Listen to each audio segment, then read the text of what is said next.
Safe Soil World Racer, Sabina and Roger here. Let's watch where the German philosopher was blown away by Swami Vivekananda, a speech by Sadhguru.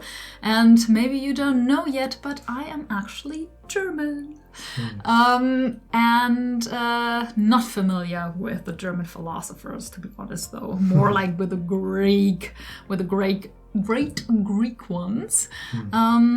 Anyways, let's find out who he's talking about, and if you want to support us, then please hit that like button. That would be really appreciated. And subscribe if you aren't yet. So now the most important thing, I want to know, which book are you going to put under your pillow tonight? Oh, yeah. Nice.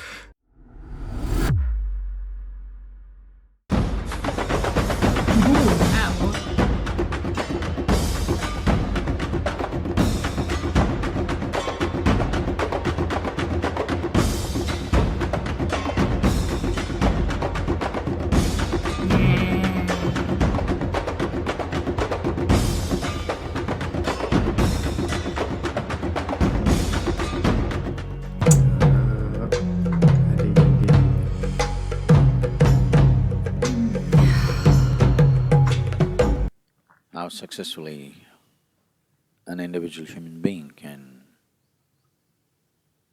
perform a certain action essentially means to what extent your body takes instructions from you, to what extent your thought and emotion cooperates with you,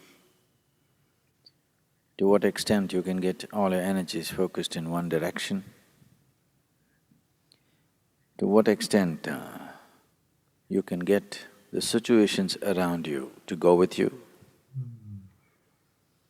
But before all this happens, how clearly you see something is the most important thing. If you can't see clearly, but your action is great in the wrong direction, then very successfully we will fail. So the foremost thing is always to develop a certain clarity of perception, that if you sit here, you clearly perceive what is the situation around you. All yogic processes are essentially about enhancing your perception. Because it is the profoundness of your perception which brings clarity to every aspect of life.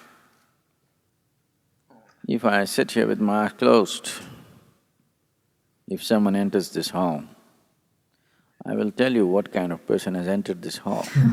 Nice. If you could sit in your office, if someone enters your office, if you could know what to expect from the person who comes in front of you without uttering a word, it would be good, isn't it? Yeah. So much rubbish would be cut out. A little bit of work is needed to keep the system at a certain level of alertness. If you put it through a certain few paces, eating right, sitting right, breathing right, doing things right, holding the body right, if you do these things for some time, consciously, 1 or 2 months, you will see the alertness in the body will come to a status where just anything, if something comes in front of you, simply you can feel it out. Whether it's business or personal life or just life, everything will get enhanced if your perception is keen enough. Human ability to perceive is far beyond just understanding the words. Right now I'm speaking. Your ability to perceive is actually far beyond just the words that you hear. But because the mind is trained right now, not only to hear and record, desperately trying to remember, note down, some of you, the hands are itching. Something that you think is valuable has to be written down. But human perception goes far beyond this.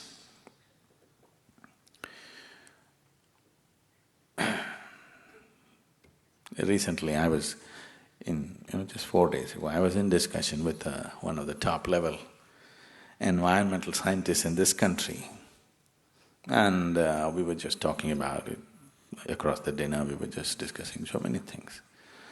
So he asked, Sadhguru, what are the books that you read?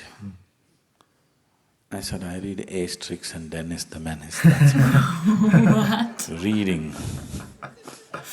That's I awesome. don't get to read anything because all the time I'm traveling, if I read a newspaper, that's a big deal. Then where do you get all the information? I said, I'm picking it off you. You did all the study, why should I go through it again? Wow. I don't open all those books. You're sitting here and I'm picking all the things and I'm talking about it. But where do you get all the technical words? I said, don't you have it in your brain right now? I can pick it off you, whatever I want. I won't go about studying all that nonsense because anyway, the jargon doesn't mean anything to me. Because human perception is way beyond that. That's why I'm going on telling you, just be with me, just be with me. If you can simply be with me, your ability to perceive this is far more than writing down every word of what is said. If you have all these words, you still won't know anything. Actually, shall I tell you the secret? Yes. Buy yourself an Oxford dictionary. Everything that I say is already there. No? You just have to arrange it. It doesn't get you anywhere that way. So to enhance perception is very important because only what you perceive you know. Rest is all stories and imagination, isn't it? What you perceive and you experientially know, that's all you know. Rest are just empty stories. It doesn't matter how great the story is, it is still an empty story which won't make a difference in your life. If it has to make a difference in your life, there must be an experiential dimension to it. That will happen only if you perceive. You heard of Vivekananda? Yes. He's the first yogi who came to this country in 1893 and made a little bit of waves in those days. Oh yeah. So he also went to Europe on his way back from United States and happened to be a guest of a German philosopher. And after dinner they met in the study and they were discussing this and that, and there was a large book on his table which was over 700 pages. So Vivekananda said, because the man was speaking very highly about the book, he said, can you give me that book for an hour? Let me see what is there in it. That man laughed. He said, in 1 hour you're going to read this book? I have been reading it for weeks and not getting anywhere because it's so complex. And that too, it's in German language. You don't even know the language. Ole. What will you do with it in an hour? Vivekananda said, you give it to me for an hour, let me see. So the book was given to him. He took the book and placed it between his two hands and just sat there with his eyes closed. After 1 hour, he took the book and gave it to him and said, this doesn't have anything significant in it. That man thought, this is the peak of arrogance. You don't even open the book and you make a comment about the book, a book which is in a language that you do not know. Ooh, get goosebumps. So he was a little put off by this and he says, what is this nonsense? Vivekananda said, you ask me anything about the book, I'll tell you. Okay, in page 633, what is there? Verbatim, Vivekananda repeats. You ask any page, just number the page, he will tell you what is there word by word on every page. Wow. Then he asked, how is this? You didn't even open the book, how is this possible? He said, that's why they call me Vivekananda.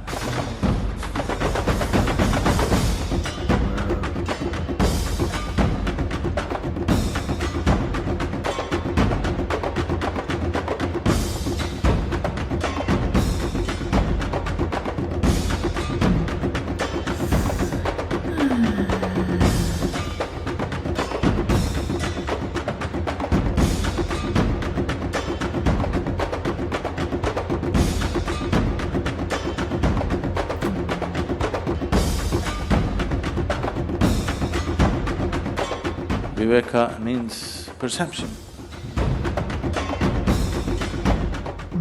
His name is Narendra. His guru called him Vivekananda because of his ability to perceive. Oh, wow. So he said, that's why I'm called Vivekananda. So perception of life is not… you cannot all process it through your logical mind. It doesn't work like that because logic will filter out so much of your life without which you cannot live.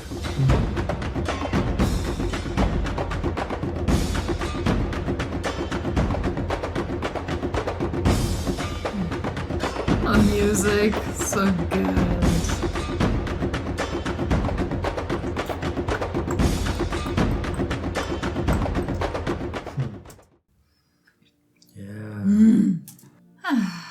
Sadhguru.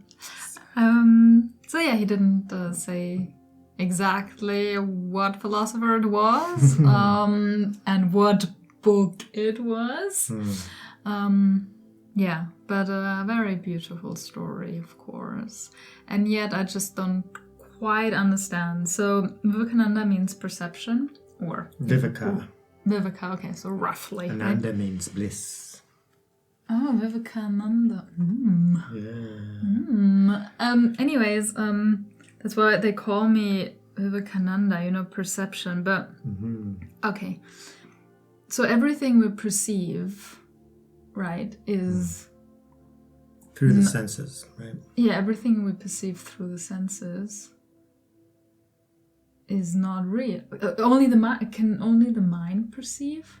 Yeah, I thought once you're beyond the mind, there is no perception anymore. There's still perceiving happening, but it's being filtered to a higher level. It's an even higher level of perception, right? So it's like a more cosmic perception, right? But no, perception is still happening through the senses. So if there's a body, then the senses are always going to be engaged, right? So for Vivekananda, and this is true in the sense of, you always hear, kind of growing up, I would hear about osmosis, right? Learn by osmosis, which is like put the book under your pillow, at night, and then you'll slowly get, the imprints from that book or that wisdom, which is why, like, even when I was beginning to study spirituality… Put everything under my pillow. Yeah, when I was beginning to study spirituality, like the book that I was reading, I would always have it like right beside my head when I would go to sleep, right? And then it kind of sinks in, but of course I'm not anywhere as close to the level of Swami Vivekananda. So for him, that is a thing, and I believe that it's totally possible. And even Sadhguru, he's demonstrating it where where does his wisdom and his knowledge come from? Because he's not reading books, and he's stated time and again that he never went through, the Vedas and Upanishads and, all of that stuff. Like he just knew it. He had his spiritual awakening experience on that hilltop. And then all of the information was just downloaded, because we know that he had his previous incarnations and he was a very advanced yogi, and he still is. So all that information is within, his consciousness already. So he doesn't need to study and read books because it's already there. And then also understanding, non-duality and the significances of our consciousnesses being, intertwined in reality. So when he's talking to somebody and just picking up, who they are and knowing what they're all about just by them entering his field of consciousness and then picking up, information from their mind. Yeah, it's totally possible for these advanced yogis. Isn't that what they call clairvoyance? Or is that not? I think clairvoyance is a little different. That's like clairvoyance is being able to see things, distantly, far away from him. So this is more of somebody in his proximity. And then picking up their information. So it's all, I also see it like if you understand the levels of consciousness, right? And then if you're at a certain level, then all the beings and the information at that level, becomes viable for you to access, right? And then the thing is too, so Swami Vivekananda, accessing this book and then, doing that for an hour and then saying there's nothing of significance in it. That's the majority of information out there in this planet, right? You got spiritual wisdom that is just on another level. Everything else is like mundane, conventional, very worldly information that we think is wisdom and knowledge, like how does a computer work, or how to grow a business the fastest, and what's the best strategy, marketing strategy, and all of this stuff. And we attenuate that with success, but really that's mundane. So that would be on the level of, rajas, right? So, of passion, of driven and worldly success. And then you got your, sattvic wisdom, which is the higher level, right? So these would be the higher scriptures, where if the German philosopher had one of those, and Swami, like the Upanishads, and Swami Vivekananda analyzed it, he'd be like, yeah, great. But the German philosopher probably had a philosophy book. Well, it was probably a philosophy book. Yeah, perhaps. And there's some philosophy that, we know is just not very advanced. It's almost like, because we read the Sophie's World. Yeah, and it's all about, philosophers through history. It's basically like a chronology of the development of philosophy. And just listening to that book, you could see it, right? So then you had like the Greek and the Roman philosophers, and then over time, so I saw it kind of going up, and then they incorporated like real spiritual teachers as philosophies. Like there was even like the philosophy of Jesus as a philosophy, not as a religion, which was extremely high. And then over time, philosophy, in my mind, went down, right, to much more mundane, materialistic sort of explanations of reality that weren't as high as they used to be, right? So, so the denigration of, philosophy even. So even modern day philosophies, some of them are very, much, materialistic, right? So even if it was a philosophy book, even at that time, that decline had already happened. As we know, so Vivekananda was like, it's rubbish, right? If you want real philosophy, check out the Vedas, the Upanishads. So... fascinating. Cool. So now the most important thing, I want to know, which book are you going to put under your pillow tonight? Oh, yeah. Nice. Yeah. So, I should start doing that again. Yeah. But, so then there's an energy field, right? So everything in existence has a certain vibration, frequency, level of consciousness. And we could pick up imprints from these things. That's why... so me and Sabina, we surround ourselves with holy objects, right? Our flat is full. And to our members out there, we, like a couple of days ago, we finally put up the last picture on the wall, and we're ready to film the flat. So for our members, we'll do a home tour next week. It took a long time, unfortunately, but it's just, no time and so much to do. And anyways, I love it. It's our little temple here. Yeah. Okay, So, we have to move on now. So, thank you. Fantastic video. Thank you, Yogi channel. Love your videos. Keep them coming. And thank you so much for joining us. Let us know what you think down in the comments. And remember, raise yourself. And raise the world. Thank you so much, everyone. And a very special thank you to all our members. We love you. Peace.